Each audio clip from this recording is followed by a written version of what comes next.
Chief Engineer Sovathrel had, in 31 years of service aboard Concordance vessels, seen engineers do remarkable things. He had watched a Horian mechanic reweld a fractured plasma conduit using nothing but field equipment and sheer stubbornness. He had seen a pill technician diagnose a cascading coolant failure in under 4 minutes by smell alone, which was impressive and also deeply unsettling. He had once, memorably, witnessed a Carathri engineer duct tape a secondary power coupling with a material that was technically classified as emergency ration packaging, and the coupling had held for 11 months until the ship reached port. He thought he had a comprehensive catalogue of engineering improvisation. He did not, it turned out, have a comprehensive catalogue. He had a draft, an incomplete preliminary sketch, a rough outline of a catalogue that was missing its most important chapter. That chapter was humans. Specifically, that chapter was Chief Engineer Maya Okafor, currently sitting cross-legged on the floor of his engine room, holding a small silver implement between 2 fingers and looking at the exposed innards of the serene calculations.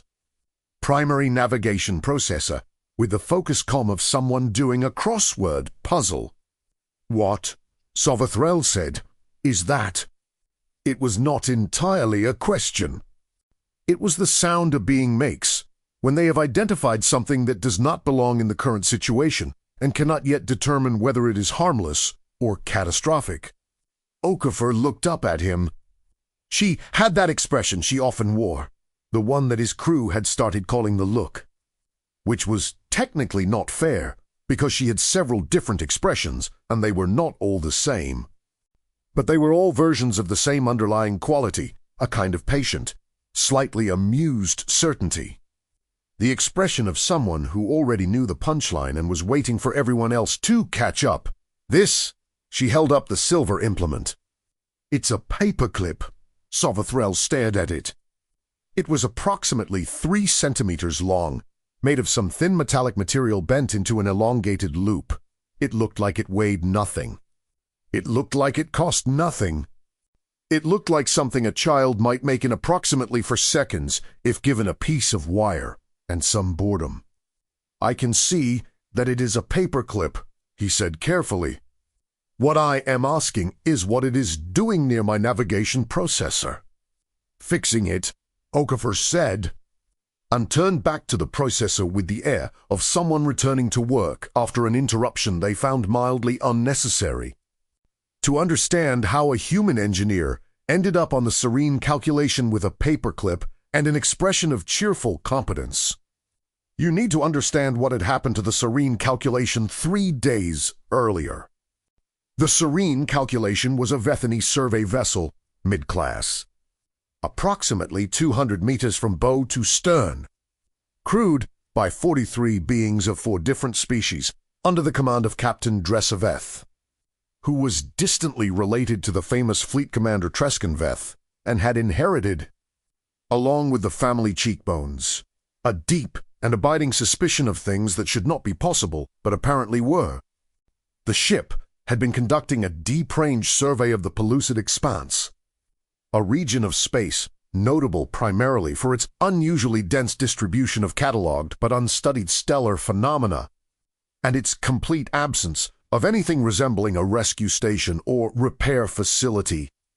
It was the kind of place that survey vessels went precisely because nothing else went there, and the kind of place that became extremely inconvenient when things started breaking. Things had started breaking on a Thursday. The initial failure was minor, a calibration drift in one of the secondary navigation arrays. The kind of thing that happened occasionally on long-range surveys and was normally corrected in under an hour by any competent navigation technician. The Serene Calculations navigation technician, a meticulous planari named Wissus, had identified the drift, run the standard correction protocol, and filed a routine maintenance report. Then the primary navigation processor had thrown an error code that did not exist in any documentation Wissus had ever read. This was unusual. Navigation processors, were among the most thoroughly documented systems in concordance engineering. The product of 2 centuries of incremental development and obsessive technical record-keeping. By species that understood the precise relationship between accurate navigation and not flying into stars. The error codes were comprehensive. They covered everything. If a navigation processor could fail in a particular way, there was an error code for it. Error code 7 Kethnol did not exist. Wissis ran the diagnostic 3 times. She got 7 Kethnol each time. She consulted the technical manual, the extended reference guide, the supplementary appendix, and a separate database of known anomalous readings maintained by the Concordance Survey Authority. Nothing. Then the navigation processor shut down entirely. This was significantly more than unusual. This was the kind of thing that, in the pellucid expanse, 40 light-years from the nearest repair facility, qualified as a serious problem. Without primary navigation, the Serene calculation could not safely execute FTL jumps. Without FTL, getting home would take approximately 14 years, which was longer than most of the crew's remaining career expectations and significantly longer than their food supplies. Captain Dreseveth had authorized an emergency distress signal and then spent for hours reviewing their options. Their options were not numerous. The distress signal would take time to reach anyone capable of responding. Potentially a great deal of time. The Concordance's Survey Authority maintained rapid response teams for exactly these situations. But rapid was relative in deep space. And the pellucid expanse's position in the current survey rotation meant the nearest response vessel was 6 days away at best. They could attempt to repair the processor themselves, but their ship's engineer, a competent Horian named Grethis, had reviewed the system failure for 2 hours and emerged from the processor housing with the expression of a being who has encountered something outside their training. "I do not understand what has happened to this system," Grethis told the captain. "The hardware appears intact. The software should be functioning. But the processor is simply not doing what it should be doing. And I cannot determine why, and until I can determine why, I cannot fix it." Dreseveth had looked at her 6-day timeline and the ship's food stores, and the 43 crew members who were depending on her to solve this problem. Then she had reviewed the emergency contacts list, which was a comprehensive database of specialist contractors who had filed availability notices with the Survey Authority for exactly these situations. Under engineering, human, the list had 1 entry. Maya Okafor, Senior Systems Engineer, Concordance Freelance Registry. Specialty, cross-species hardware integration, legacy system failure analysis, and what was listed, with an informality that Dreseveth found mildly alarming, as creative problem-solving in low-resource environments. Last known position, Survey Station Keth 7, approximately 1 day's travel from the pellucid expanse's outer boundary. The captain had stared at that entry for a long moment. Human engineers had a reputation in the freelance registry. Not a bad reputation, precisely, more of an unusual one. The kind of reputation that accumulated around contractors who consistently produced results that their clients could not entirely explain, and that the contractors themselves explained in ways that were technically accurate but somehow did not make anyone feel better about what had happened. There were stories. There were always stories with human engineers. She authorized the contact request anyway, because the alternative was 14 years. Maya Okafor arrived 22 hours later on a shuttle that looked like it had been through several more experiences than its original. Designers had anticipated and had survived all of them through a combination of structural integrity and stubbornness. She was 34 years old, which meant nothing to Dreseveth's species, but which, she had been informed by the Concordance personnel files, was considered early to mid-career for humans. She was medium height, dark-skinned, with close-cropped hair and the kind of hands that people who worked with mechanical systems for long enough always developed. Slightly calloused, with a particular awareness in the fingers. An unconscious tendency to reach out and touch surfaces with an attention that suggested. The hands were processing information independently of the brain.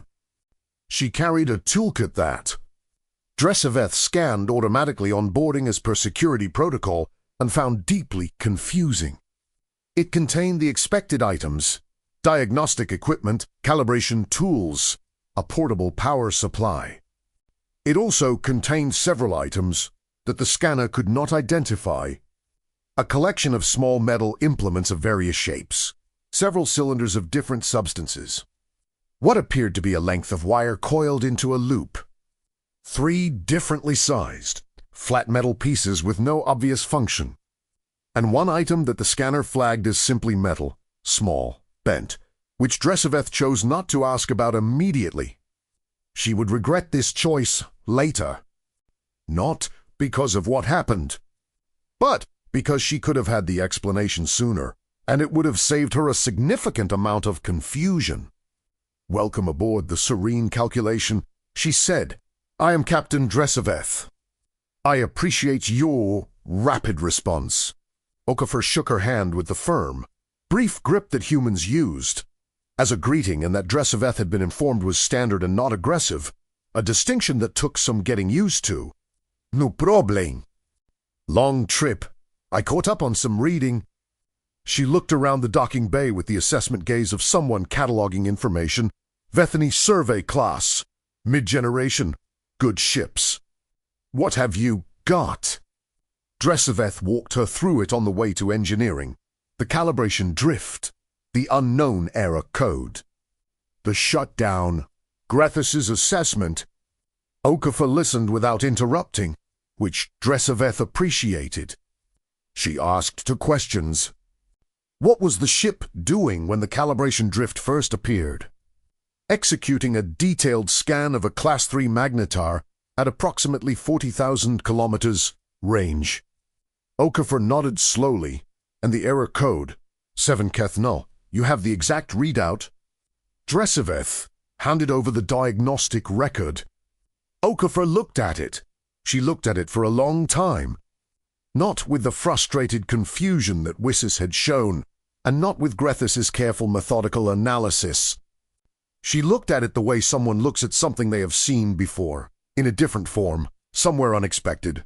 Ha, she said. That was all. Just ha. Then she walked into engineering. She spent the first 2 hours doing what engineers did, opening panels, running her own diagnostics, tracing circuits, reading readouts. She did not say much. She asked Grethus occasional questions about the ship's history, previous repairs, any modifications to the original navigation system specifications. Grethus answered carefully and watched her with the expression of a professional evaluating another professional. Then Okafor sat down on the floor next to the navigation processor housing, opened her toolkit, and stared at the exposed system with an expression that Sovathrel, watching from the doorway, could not quite categorize. It was not puzzlement. It was not frustration. It was the expression of someone doing mental work that was not yet ready to be verbal. After approximately 15 minutes of this, she said, "Does anyone have a paperclip?" Grethus looked at Sovathrel. Sovathrel looked at Grethus. They both looked at Okafor. "A what?" Grethus asked. "Paperclip. Small metal wire bent into a loop. Office supply." She held up 2 fingers to indicate approximately the right size. About this big. Usually silver or steel. There was a silence of the kind that happens when multiple species simultaneously determine that they have no idea what the other party is talking about. "I have not encountered this item," Grethus said with the careful diplomacy of an engineer who did not want to admit that an office supply was relevant to a navigation processor failure. Okafor dug into her toolkit and produced one from an inner pocket, holding it up between thumb and forefinger. "That's fine. I carry them. That was the moment Sovithrel walked in and asked the question. And that was when Okafor had said fixing it and returned to the processor. Sovithrel stood in the doorway for a moment, reviewing his options. He was a practical being. He had 31 years of engineering experience. He believed in process, documentation, and the fundamental principle that the appropriate tool for a task was the one designed for that task by people who had spent significant time thinking about what the task required. He did not believe that navigation processors were fixed with paperclips. He was also, and this was the more immediately relevant consideration, standing on a ship that was stranded in the pellucid expanse and whose food stores were finite. He walked over and crouched next to Okafor. "I do not want to disrupt your process," he said. "But I am the chief engineer of this vessel, and I would appreciate understanding what you are doing." Okafor did not look up. "Sure. Do you know what a Faraday cage is?" He searched his technical database. "An electromagnetic shielding structure. Conductive material arranged to block external electrical fields, right?" She pointed with the paperclip at a specific section of the processor housing. "Your navigation processor uses a microscale version of the same principle for its error correction subroutine. There's a shielding lattice here built into the circuit architecture. That's supposed to prevent electromagnetic interference from the scanning arrays from corrupting the calibration data." She paused. "When you ran that close-range magnetar scan, the M output was outside the design parameters. Not by a lot, but enough." Sovithrel looked at the section she was pointing at. He could see the circuit architecture she was describing. He could see the shielding lattice. He could not see what was wrong with it. It looked intact to him. "The lattice looks undamaged," he said. "It is undamaged. The problem isn't physical damage." She shifted slightly to point at a different area. "Zaidi, the magnetar pulse induced a microcurrent in this secondary ground loop, which created a feedback oscillation, which the error correction subroutine interpreted as a hardware fault, which it logged as a code it had never generated before because it had never encountered this exact failure mode before." She paused. 7K-ETH-NULL is not an error code. It's the processor's way of saying it ran out of existing error codes. It encountered something it had never been programmed to describe, generated a placeholder designation, and then shut itself down as a precautionary measure because it couldn't verify its own integrity. Sovithrel was very still for a moment. "The processor," he sighed slowly. "Not in the way you thought. No, the hardware is fine. The software is fine. The processor shut down because it thought something might be wrong, not because something actually was wrong." "Then why," he said, "does it need a paperclip?" "Because the feedback oscillation is still running." She held the paperclip out so he could see it clearly. "I need to create a temporary bridge between this contact point and this one." She indicated two terminals approximately 2 centimeters apart to complete the ground loop manually and drain the oscillation. Once the oscillation dissipates, the processor should clear the error flag and restart normally. She paused. "The correct way to do this is with a calibrated shorting tool. I don't have one compatible with Vethany circuit architecture, because Vethany systems use a non-standard terminal spacing that none of my human-spec tools fit.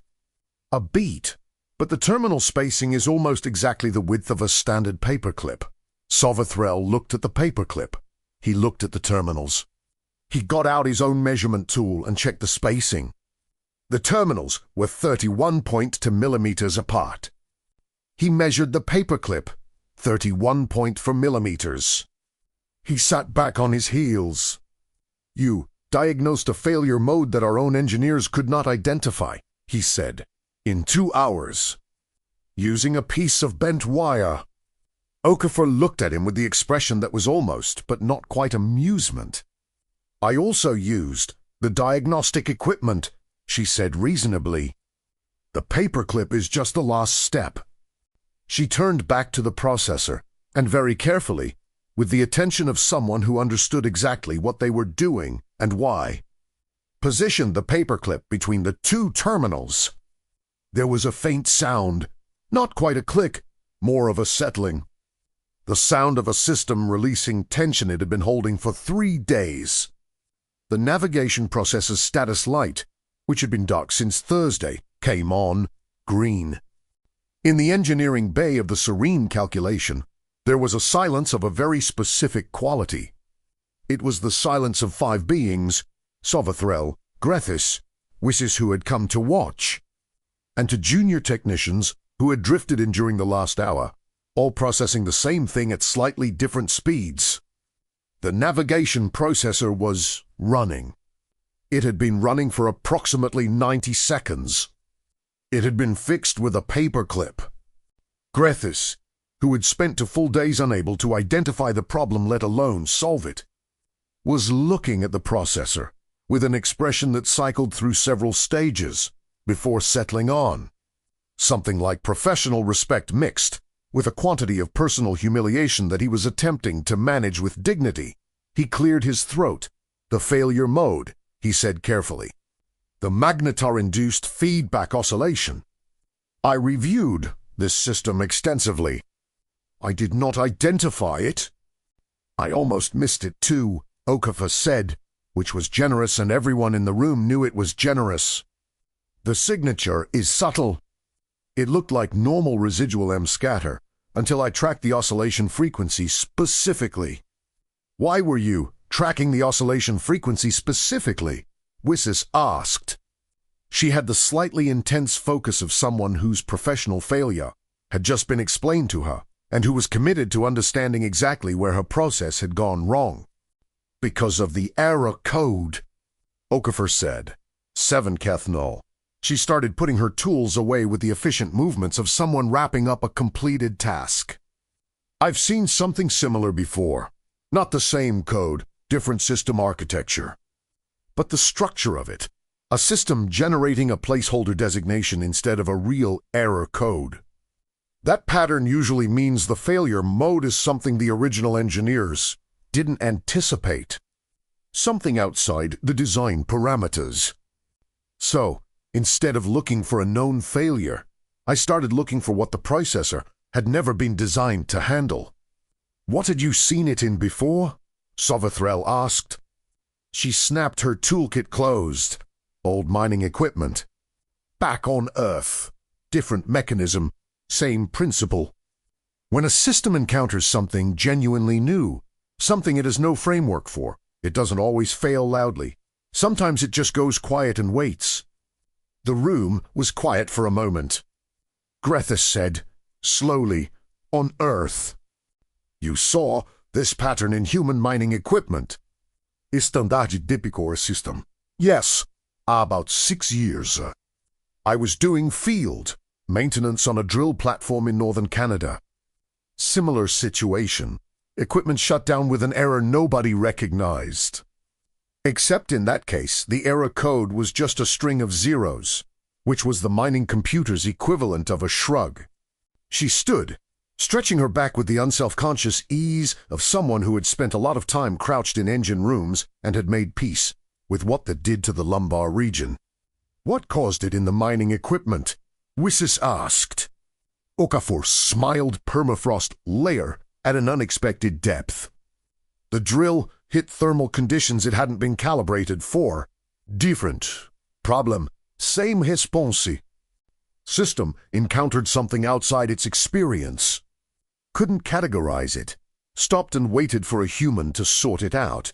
She looked at the running navigation processor. I find that pattern pretty often, actually. Systems that don't know how to describe what's wrong. They're usually the most interesting problems. Captain.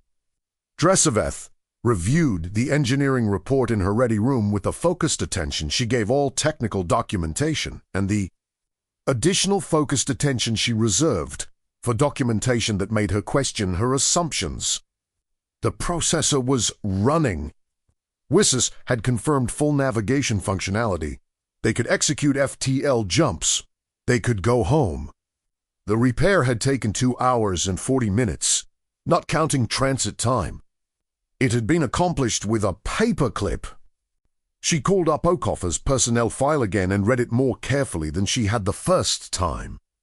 Looking now, not for the practical qualifications, but for the background. The education, the career history, the accumulated record of a professional life. Maya Okoffer had grown up in Lagos, Nigeria, which the file noted was a city of approximately 22 million people, a number that Dreseveth found incomprehensible in the abstract, but which she noted as relevant context. She had studied engineering at a university in a city called Cape Town, and then at a graduate program in a city called Zurich. Both names meaning nothing to Dreseveth except as data points in a pattern she was trying to understand.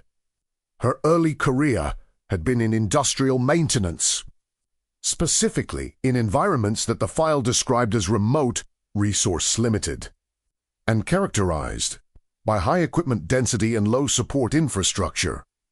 She had worked on deep-sea drilling platforms, where the nearest repair facility was measured in hours of helicopter flight. She had worked on Antarctic research stations, where equipment that failed in winter could not be replaced until spring.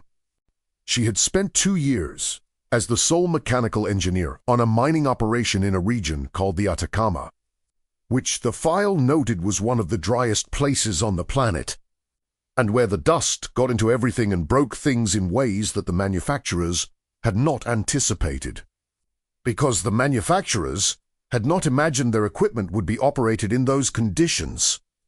Dreseveth read this and found herself thinking about something that the Concordance's engineering curricula generally did not discuss, because it was considered too fundamental to require discussion. Engineering training in the Concordance tradition was built around documentation. You learned systems by learning their manuals. You learned failure by learning the error codes. You learned repair by learning the repair protocols. This was rational. This was efficient. This produced engineers who could maintain and repair concordance systems with consistent, reliable quality. What it did not necessarily produce was engineers who had spent years in environments where the manual was unavailable. The error code was meaningless. The correct part did not exist, and the only question that mattered was, what do I have, and what can I make it do? Okoffer had spent a decade in exactly those environments. Before she had ever seen a Concordance ship, before she had ever worked with alien technology. She had been trained by circumstance in a discipline that had no formal name but that produced, apparently, engineers who could diagnose a Vethany navigation processor failure in 2 hours using a piece of office stationery. Dreseveth set down the file. She thought about the 43 crew members on her ship. She thought about the 6-day response timeline that had been reduced to 22 hours because a human happened to be nearby and happened to be available, and happened to have paperclips in her toolkit. She thought about the paperclips. Then she opened a channel to engineering. Engineer Okafor, do you have a moment? They met in the captain's ready room, which was a small space decorated with the spare aesthetic of someone who spent most of their time working rather than in the room meant for impressing visitors. Dreseveth offered tea, which was a cross-species courtesy that had varying levels of accuracy depending on how the tea in question had been synthesized. Okoffer accepted it with the amiable willingness of someone who had drunk enough synthesized beverages in enough remote locations to have developed flexible standards. I wanted to thank you, properly, Dreseveth said. Not just for the speed, though the speed was significant, but for the diagnosis. Our own engineers were unable to identify the failure mode. You identified it in 2 hours. Okoffer shrugged with the modest deflection of someone who was genuinely not trying to minimize what she had done, but also genuinely did not find it as remarkable as everyone else seemed to. I got lucky with the pattern recognition. If it hadn't looked like the mining equipment issue, I might have taken longer. Dresiveth looked at her steadily. I reviewed your personnel file. Okafor raised an eyebrow. The mining equipment, the Antarctic stations, the deep-sea platforms. Dresiveth paused, choosing her words. I want to understand something. The training you received in those environments, the approach you used today, finding analogous failure patterns. Looking for what the system couldn't describe rather than what it could. Is that something you were taught? Okafor considered the question with the seriousness it deserved. Not explicitly, she said. Nobody sat me down and said, here's how to diagnose systems by looking for things they can't describe. She paused, turning the tea glass in her hands. But when you work in places where the support infrastructure doesn't exist, you stop being able to rely on the documentation. Not because the documentation is wrong, it's usually right. But the documentation tells you what the designers thought could happen. It doesn't tell you what the designers didn't think of. And the designers always miss something, Dresiveth said. Okafor smiled always, not because they're not good at their jobs. Because no matter how thoroughly you design something, you can't fully anticipate the environment it'll actually operate in, so the manual is a starting point. But the job is understanding the system well enough that when it encounters something the manual doesn't cover, you can figure out what it's trying to tell you anyway. She set down the tea. The paperclip thing is a good example. Actually, I didn't carry paperclips because I expected to fix a Vethany navigation processor with one. I carry them because they're useful for a lot of small bridging and grounding problems. And I've been in enough situations where the correct tool didn't exist that I've gotten into the habit of carrying things that can substitute for a lot of different correct tools depending on what you need. She paused. On the drill platform in Canada, I once fixed a hydraulic pressure sensor with a rubber band and 2 pieces of electrical tape. Not because that was the right fix. It was absolutely not the right fix, and I told them to replace it properly at the next resupply. But it was the fix I could do that day with what I had, and the alternative was shutting down the platform for 3 weeks. Dresiveth was quiet for a moment. On Earth, she said. Do all engineers approach problems this way? Okafor thought about it. More than in the Concordance. I think. She said this without judgment, as a practical observation. Earth engineering has a longer tradition of operating in under-resourced environments. We've been building and fixing things in places without supply chains, without support infrastructure, without the ability to wait for the right part for a very long time. It's part of the training culture. The unofficial part. Anyway, her mouth curved slightly. My first mentor used to say that an engineer who can only work when everything is available isn't an engineer. They're a technician following a manual. Nothing wrong with that, but it's different. What's different about it? Dresiveth asked. The technician knows what the system should do and fixes it when it doesn't do that.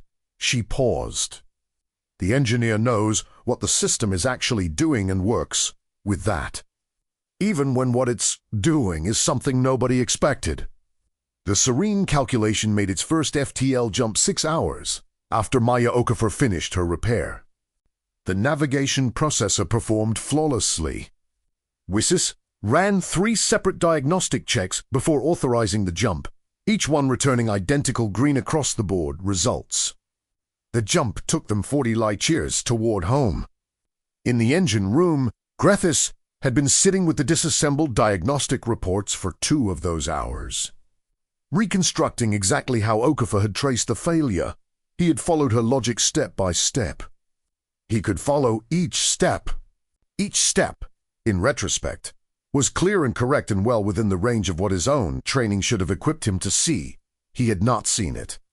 He thought about this for a long time with the intellectual honesty of a professional who takes their failures seriously.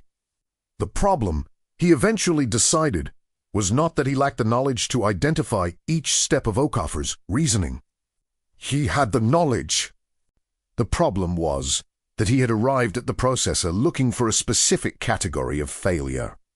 One with a known cause, a known error code, a known solution.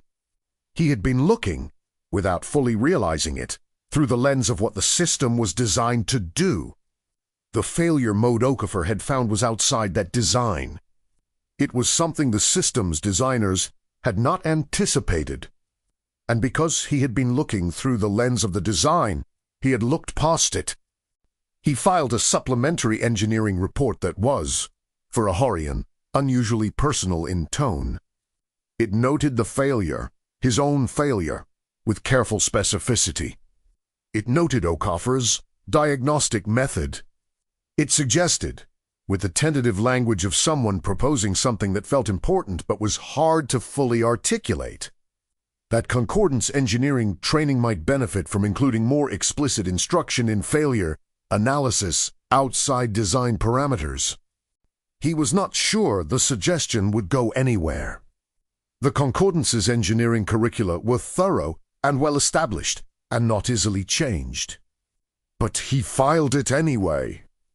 The response he received 3 weeks later was from a Concordance Engineering Board Curriculum Review Committee, which had apparently been receiving similar supplementary reports from other ships that had employed human engineers, and which was, with the cautious enthusiasm of an institution beginning to recognize a pattern in its data, looking into it. Okafor's shuttle departed the serene calculation 12 hours after the repair. When they were close enough to the Concordance's shipping lanes that her own navigation was straightforward, Captain Dreseveth met her at the docking bay. This was unusual. Captains did not typically see contractors off personally. The convention was a formal recorded thanks through the ship's communication system and the processing of the payment authorization. Dreseveth did it anyway, because she felt that conventions occasionally needed to be set aside in favor of accuracy. "I want to ask you one more question," she said, "before you go." Okafor had a toolkit over one shoulder and the easy posture of someone ready to be moving. Sure, the paperclip. Dreseveth paused, deciding how to phrase it. "When you asked for it, and we didn't know what it was, were you surprised?" Okafor considered this. Not exactly surprised. She thought for a moment. "I've worked with a lot of different species. Most of them don't carry paperclips. Humans use them for paper documents, and most species went to fully digital records earlier than we did, so there was never really a need." She shrugged. "I always carry some anyway, because they're useful for other things." She looked at Dreseveth with the direct, uncomplicated attention of someone who was not trying to make a point but was going to make one anyway by simply being accurate. "The thing about a paperclip is that it's not designed to fix navigation processors. It's designed to hold pieces of paper together. But it's also a piece of conductive metal at a specific width, and that means it can be other things depending on what you need." She paused. "A lot of what I do is looking at what something was designed to be and figuring out what else it can be. The two aren't always that different." Dreseveth looked at her for a moment. "And this," she said carefully, "is something humans learn." Okafor smiled. "It's something humans have to learn. Because we spent a long time on a planet that didn't come with a manual and didn't wait for us to have the right tools. So we got good at working with what we had." She held out her hand for the parting grip. "Safe travels, Captain. Your processor should be fine, but if the ground loop shows any further oscillation, have your engineers contact me. I'll talk them through the calibration adjustment remotely." Dreseveth shook her hand. And then, because it was accurate and therefore worth saying, "Thank you, Engineer Okafor. I don't think I fully understood what I was hiring when I contacted your registry." Okafor laughed, brief and genuine. "Most people don't." She turned toward the shuttle. "That's usually fine. The job gets done either way." She boarded. The shuttle bay doors closed. The serene calculation sensors tracked a departure until she made the jump to the shipping lanes and disappeared. Dreseveth filed her mission report that evening with the Survey Authority. It was a standard format, covering the navigation failure, the repair, the timeline. She noted the diagnosis methodology. She noted the repair tool. In the notes section, which was technically optional, but which she had always treated as the most important part of the document because it was where the things that did not fit the standard format went, she wrote the following. Human engineering personnel should be considered for all long-range survey assignments operating beyond standard support infrastructure, not because they are better engineers in the traditional sense. In documentation, informal system analysis, in established protocol execution, concordance-trained engineers are exceptional. But human engineers appear to have an additional capability that is difficult to categorize in standard competency assessments. They are trained, formally or by experience, to operate in environments where the documentation is insufficient and the correct tool does not exist. They are trained to look at what a system is doing rather than what it should be doing, and to find the gap between those two things. Our navigation processor failed with an error code that did not exist. Our own engineers could not diagnose it because they were looking for failures the system was designed to report. The human engineer found it because she was looking for something the system did not know how to report. She also fixed it with a paperclip, which I initially found alarming and now find, in retrospect, clarifying. The paperclip was not the point. The paperclip was a consequence. The point was that she understood the problem well enough to know that the paperclip would work. Understanding came first. The tool was just what happened to be available. I am recommending that the Survey Authority update its contractor preference guidelines for deep-range missions to prioritize human engineers in the specialist category, not as a replacement for our own personnel, as a supplement, specifically for the situations our own personnel are least equipped to handle. The situations where the system does something nobody expected. She submitted the report and went to bed. 2 weeks later, the Survey Authority updated its contractor guidelines. 6 months later, 3 other survey vessels had filed similar notes in their mission reports.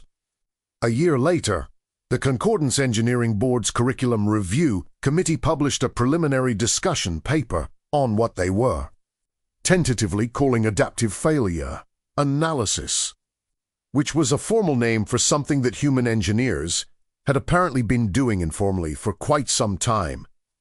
The paper cited Maya Okoffer's repair of the Serene Calculations navigation processor as one of its primary case studies. It noted, in the abstract, that the most common diagnostic failure mode in standard concordance engineering training was not insufficient knowledge of designed failure modes. It was insufficient preparation for failure modes outside the design envelope, the ones the system could not describe, the ones nobody had anticipated. It recommended a revised training approach that included, among other things, deliberate exposure to under-resourced scenarios, repair challenges with incomplete documentation, and what the authors described, with slight academic self-consciousness, as improvisation under constraint. The paper was widely read. Its recommendations were debated. Its implementation was slow, because curriculum change in large institutions is always slow, but it was not zero. And in a footnote that one of the junior authors had fought to include and that the senior authors had ultimately decided was both accurate and worth saying. The paper noted, the relevant knowledge was not new. Human engineers have been operating under these principles, formally and informally, for as long as humans have been building things in places that are too far from helpful waiting to be an option, which is, as it turns out, most of the places they have historically built things. We did not need to invent adaptive failure analysis. We needed to notice that someone else had already been doing it and ask them to teach us.